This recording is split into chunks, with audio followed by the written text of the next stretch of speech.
আল্লাহ বলেন, নবীজি দুনিয়ার মধ্যে মানুষ যখন তাকাবে, সব দিকে যখন আমার রহমত, আমার বরকত, আমার কল্যাণ, আমার ভালোবাসা ছড়িয়ে ছিটিয়ে আছে দেখতে পাবে, বুঝতে পাবে, অটোমেটিকলি ওই মানুষের কলিজায় আমি আল্লাহর ভালোবাসা জমা হয়ে যাবে। তারা আমি আল্লাহকে ভালোবাসার জন্য পাগল আর উন্মাদ হয়ে যাবে। আমার সে সমস্ত বান্দা বান্দীদের জন্য আপনি বলে দেন, কুল ইন কুনতুম তুহিব্বুনাল্লাহ ফাত্তাবিউনি ইউহিব্বুকুমুল্লাহ ওয়া ইয়াগফির লাকুম যুনুবাকুম ওয়াল্লাহু গফুরুর রহিম। নবী হে, এই দুনিয়াতে এসে মানুষ যখন দেখবে না আমার জন্য জমিনকে কে বিছিয়েছেন, আমার জন্য বিনা খুঁটিতে ঝুলন্ত অবস্থায় কে আসমানকে রেখে দিয়েছেন, আমার মায়ের গর্ভে এত সুন্দর করে কে আমাকে লালন পালন করেছেন, আমি ঠান্ডা খেলে নিউমোনিয়া হবে, গরম খেলে মুখ পুড়ে যাবে, মায়ের বুকে এত সুন্দর টেম্পারেচার দিয়া 2 থেকে 2.5 বছর ধরে কে দুধ পান করিয়েছেন, আমার কারেন্টের মিটার লাগবে, দরখাস্ত করা লাগে, ঘোরা লাগে, তারপরে মিটারও পাওয়া যায়, কিন্তু দাঁতের দরকার, বিনা দরখাস্তে দাঁতটুকু উঠিয়ে দিয়েছেন কে? ওই দাঁত দিয়া শক্ত হাড় চাবানো যাবে না, নরম দাঁতগুলোকে উঠায় নিয়ে আরো শক্ত দাঁতের ব্যবস্থা করে দিলেন। আহারে, চোখটা বড় দামি, চতুর্দিকে শক্ত কভার দিয়া মাঝখানে নরম চোখটাকে দিয়ে দিলেন, উপরে আবার শাটার দিয়ে দিলেন। এই দুনিয়ার সমস্ত নিয়ামতকে এত সুন্দর করে দেখার যিনি ব্যবস্থা করলেন, সব দিলেন। মাথার যে একটা তার, যেটাকে আমরা মেমোরি বলে থাকি, ওই নার্ভটা যখন ডিসকানেক্ট হয়ে যায়, নষ্ট হয়ে যায়, বিচ্ছিন্ন হয়ে যায়, তখন মানুষটাকে আর সমাজে রাখা যায় না, পাগলা গারদে নিয়ে যাওয়া লাগে। আল্লাহ সব দেওয়ার পর যদি আপনারা আমারে পাগল বানায়া দিতেন, এই দুপচাচি এলাকার কোনো রাস্তার কিনারে দাঁড়িয়ে আপনিও আমিও পলিথিন কুড়াইতাম, আপনিও আমিও ভিজা কাপড় পরে রাস্তার মধ্যে ঠান্ডার মধ্যে দাঁড়িয়ে থাকতাম। যে আল্লাহ তাআলা সব কিছু দিলেন, ভালো যদি বাসতেই হয় সবার আগে ওই মালিককে ভালোবাসার দরকার আছে না নাই? বান্দায় যদি মালিককে ভালোবাসতে চায়, কেমন করে ভালোবাসবে আল্লাহ তাআলা তা শিখিয়ে দিচ্ছেন। আল্লাহ বলে, নবী গো, দুনিয়ার মানুষগুলোকে বলে দিও, তারা যদি আমি আল্লাহকে ভালোবাসতে চাই, ফাত্তাবিউনি, আপনার যেন ইত্তেবা করে, ইউহিব্বুকুমুল্লাহ, তাহলেই আল্লাহ বলেন আমি ভালোবাসা দিয়া জিন্দেগির গুনাহ মাফ করে দেব।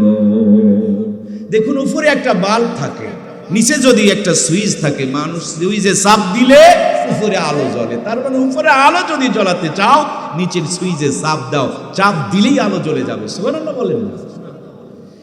আমার আল্লাহ তাআলা আরশে আজিমে জমিনে সুইচ দিলেন মুহাম্মদুর রাসূলুল্লাহ সাল্লাল্লাহু আলাইহি ওয়াসাল্লামকে। জমিনের মুহাম্মদুর রাসূলুল্লাহকে মহব্বত করলে আরশে আজিম থেকে ভালোবাসা দিয়ে আল্লাহ জিন্দেগির গুনাহ মাফ করে দিবেন। সুবহানাল্লাহ। আমার প্রাণপ্রিয় ভাইয়েরা, নবীজিকে কেমনে ভালোবাসবেন? নবীজি এখন মদিনা রওজায় চলে গিয়েছেন। নবী তো 1500 বছর পূর্বে আমাদের কাছ থেকে বিদায় নিয়েছেন। নবীর ভালোবাসার মাধ্যমটা, সিস্টেমটা কেমন হবে? নবীজি যাওয়ার আগে আপনার আমার জন্য বলে দিয়ে গিয়েছেন, মান আহাব্বা সুন্নতি ফাকাদ আহাব্বানি ওয়া মান আহাব্বানি কানা মাই ফিল জান্নাহ। যেই ব্যক্তি আমার সুন্নতকে মহব্বত করলো, সে যেন আমাকে মহব্বত করলো। আল্লাহর হাবিব বলেন, যে আমাকে মহব্বত করলো, কানা মাই ফিল জান্নাহ, কিয়ামতের দিন মুসিবতের আদালতে আমি নবীর সঙ্গে জান্নাতে প্রবেশ করবে। সুবহানাল্লাহ। তার মানে আমার প্রিয় ভাইয়েরা, এই মাহফিলে আসার আগে আজকের এই মহতি আয়োজনের সম্মানিত বিশেষ আলোচক আমার বন্ধুবর জনাব আব্দুল ওয়াহিদ সাহেব, তিনি দুপচাচিয়া থেকে আমাকে সাথে করে নিয়ে এসেছেন, রিসিভ করে নিয়ে এসেছেন। আপনারাও আমাকে রিসিভ করেছেন, বড় ভালো লেগেছে। কিন্তু আপনাকে রিসিভ করে জান্নাতে নেওয়ার জন্য একজন অপেক্ষায় আছে। 1 দিন 2 দিন, 1 মাস 2 মাস, 1 বছর 2 বছর, 100 বছর 200 বছর, 500 বছর নয়, 1500 বছর ধরে মদিনা রওজাতে শুধু অপেক্ষায় রয়েছেন, ইন্তেজার করছেন, ওয়াইটিংয়ে রয়েছেন। তিনি আপনাকে আমাকে সাথে করে নিয়ে জান্নাতে যাবেন, তার জন্য তিনি অপেক্ষায় আছেন। তিনি আর কেউ নাই, মুহাম্মদুর রাসূলুল্লাহ সাল্লাল্লাহু আলাইহি ওয়াসাল্লাম অপেক্ষায় আছেন। উম্মত, সুন্নতগুলোকে আদায় করো, আমি নবী সাথে করে নিয়ে জান্নাতে যাব। নবীজি মৃত্যুর পূর্বে জিবরিল আমিন এসে বলেন, ইয়া রাসূলুল্লাহ, আপনার ওফাতের পর আপনার দেহকে আল্লাহ তার আরশ আজিমে নিয়ে রাখতে চায়। আপনার মতামত কি? আল্লাহর হাবিব বলেন, না, আমার আল্লাহর কাছে দূর আর কাজ কিচ্ছু নাই, সবই সমান। যেমন প্লেটে যদি ভাত থাকে, আমাদের কোনো ভাত দূরে এবং কাছে কি মনে হয়? হাত দিলে সব পাওয়া যায়। আল্লাহর কাছে সব এক, দূর কাজ কিছু নাই। আরশ আজিম আর মদিনার সব এক। কিন্তু আমি আমার উম্মতের সঙ্গে মদিনাতে থাকতে চাই, এদেরকে সাথে করে নিয়ে জান্নাতে যেতে চাই। সুবহানাল্লাহ। আমার প্রাণের ভাইয়েরা, অল্প কিছুদিন আগে মরিচের দাম বেড়ে গিয়েছিল, 1200 টাকা পর্যন্ত ঠেকে গিয়েছিল। কেন মরিচের দাম বেড়েছিল? মরিচের আমদানি কমে গিয়েছে, দামটা তার জন্য বেড়ে গিয়েছে। যখন সুন্নতের আমদানি কমে যাবে, উম্মত যখন সুন্নত থেকে দূরে সরে চলে যাবে, নবী আমার বলেন, একটা সুন্নতকে জিন্দা করলে আল্লাহ 100 শহীদের সব আমলনামায় দান করে দিবে। সুবহানাল্লাহ হয়নি? জোরে বলুন সুবহানাল্লাহ। জবানে প্যারালাইসিস আর ডায়াবেটিস হয়ে যাবে নইলে ভাই। আল্লাহর দেওয়া জবান যদি আল্লাহর পক্ষে ব্যবহার না হয়, এই জবান টিকবে কি করে? এজন্য আল্লাহর দেওয়া জবান আল্লাহর পক্ষেই আমরা ব্যবহার করব। আল্লাহ আমাদেরকে ব্যবহার করা তৌফিক দান করুন, বলুন আমিন। খালি কি আল্লাহ বিড়ি খেতে দিয়েছেন আমাদের জবান? বলুন, আল্লাহ দিয়েছেন হক কথা বলার জন্য। মায়ের পেটে যখন ছিলাম, আল্লাহ মুখ দিয়ে খাওয়ান নাই, নারীর সঙ্গে যোগাযোগ করে দিয়েছেন। আমার পবিত্র জবানে আমার পবিত্র নাম বান্দা জপবে। এখন সেই বান্দা মুখে খালি যত পবিত্র গান টান আজে বাজে অভ্যাস শুরু করে দিয়েছে। আল্লাহ জবানকে হেফাজত করা তৌফিক দান করুন, বলুন আমিন। এই জবান অত্যন্ত মারাত্মক একটা নিয়ামত। এই জবান যাদের মজবুত ছিল, এই জবান যাদের পবিত্র ছিল, এই জবানের যাদের ধার ছিল, এরা যা বলছে আল্লাহ তাআলা তার সাথে সাথে সেটাই কবুল করে নিয়েছে। সুবহানাল্লাহ। যদি আপনি আপনার একটা ধারালো চাকুকে, ধারালো হাসা অথবা বটিকে পাথরের উপরে আঘাত করেন, লোহার উপরে আঘাত করেন, এর ধারটা নষ্ট হয়ে যাবে, তখন দেখবেন ছোট একটা ডাল পর্যন্ত কাটবে না। আর ধারালো অস্ত্রকে যদি আরো ধারালো করতে পারেন, শক্ত কিছুতে আঘাত করলেও দেখবেন 2 খণ্ড হয়ে যাবে। জবানের পাওয়ার কত জানেননি? এই বগুড়ার জমিনে মাহাস্থানগড়ে গিয়ে দেখুন আল্লাহর ওলি ঘুমিয়ে আছেন। সুরমাতে আমার সেই শাহ সুলতান মাহি সোয়ার বলখি রহমাতুল্লাহ আলাই, সেই বলক সেখান থেকে রওনা হবে কিছু নেই আসার জন্য। দোয়া করেছেন, জবানের কত পাওয়ার। আল্লাহ তাআলা মাছকে তার সোয়ারি বানিয়ে দিয়েছেন।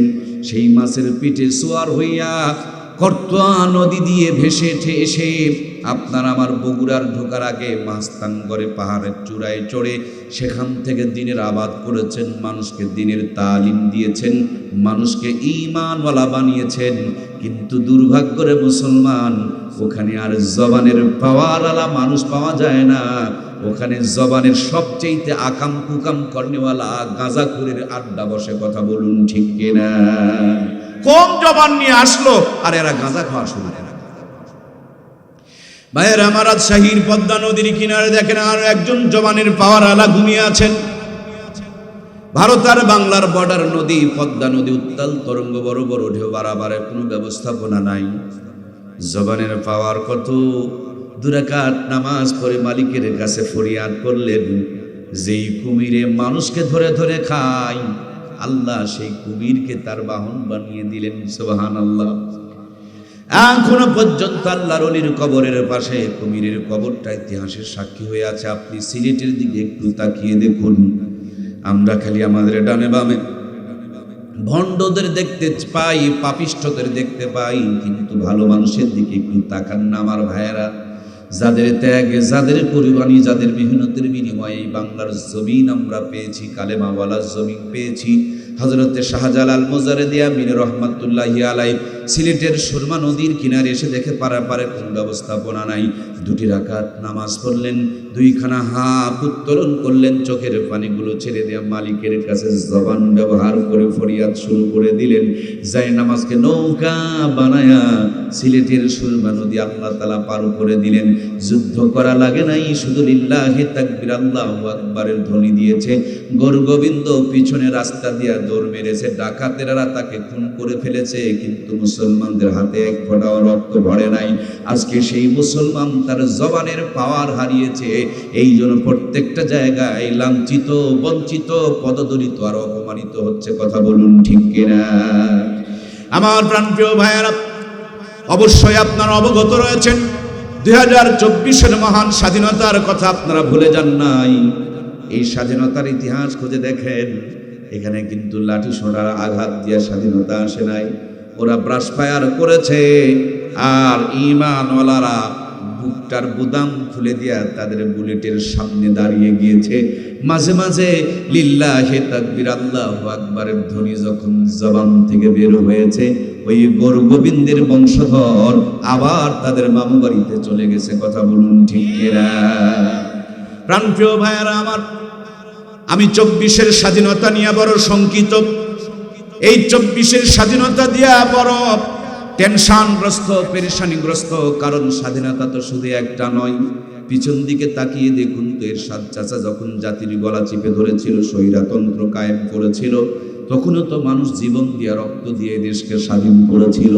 তার পূর্বে তাকিয়ে দেখুন, পাকিস্তানের যখন সব কেড়ে নিয়েছিল, এদেশের মানুষ জীবন দিয়া তখন এই দেশকে স্বাধীন করেছিল।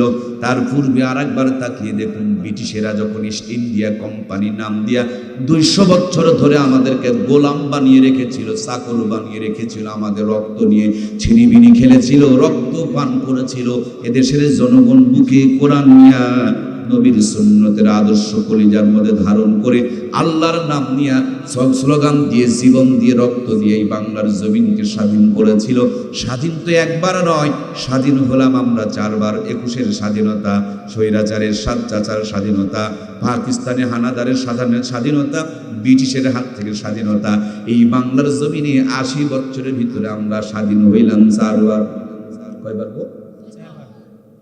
কিরে বন্ধু, এতবার স্বাধীন হওয়া লাগে কেন? এই স্বাধীনতাগুলো হারিয়ে যায় কেন? এত রক্ত বৃথা যায় কেন? সে অন্ধকার থেকে উঠে আসি, সে অন্ধকারে আবার পড়ি কেন? এর পিছনে মূল কারণ, যে কোরআনের আলো নিয়া, যেই সুন্নাহর আদর্শ নিয়া এদেশকে স্বাধীন করা হয়, ওই কোরআন সুন্নাহর আলোকিত মানুষগুলোকে ক্ষমতায় বসানো হয় না। এই জন্য এক জালেম চলে যায়, আর এক জালেম ক্ষমতায় বসে।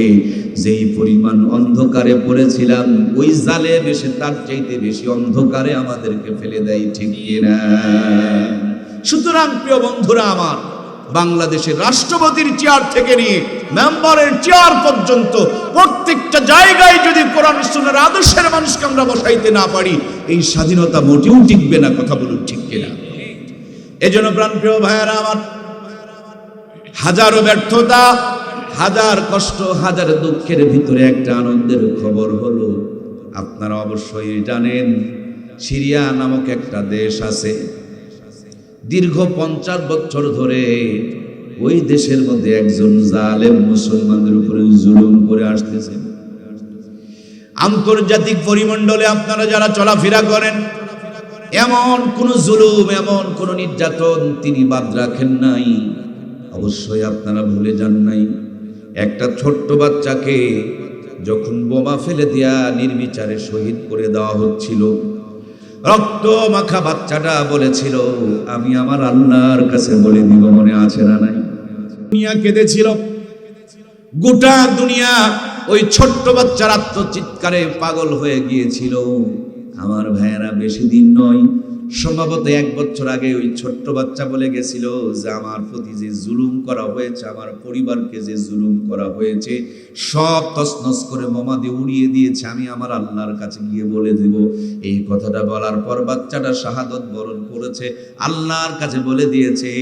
আমার আল্লাহ ধরে না, ধরে না, ধরে না, যখন ধরে তখন আর ছাড় দেয়, কিন্তু ছেড়ে দেয়। 16 বছর ধরে ছাড় দিয়েছে, কিন্তু ছেড়ে দেয়। ওই আসাবকে আল্লাহ 50 বছর ছাড় দিয়েছে। ফিরে আয়, ফিরে আয়, ফিরে আয়, তওবা কর, দিনের পথে ফিরে আয়। যখন সে ফিরে আসে নাই, এখন আল্লাহর মার, দুনিয়ার বার এমন ধরা ধরেছে, একটা দুইটা স্বৈরাচার নয়, পৃথিবীর মানচিত্রের সমস্ত স্বৈরাচারের পতন একইভাবে ঘটেছে। কথা বলুন ঠিক কিনা?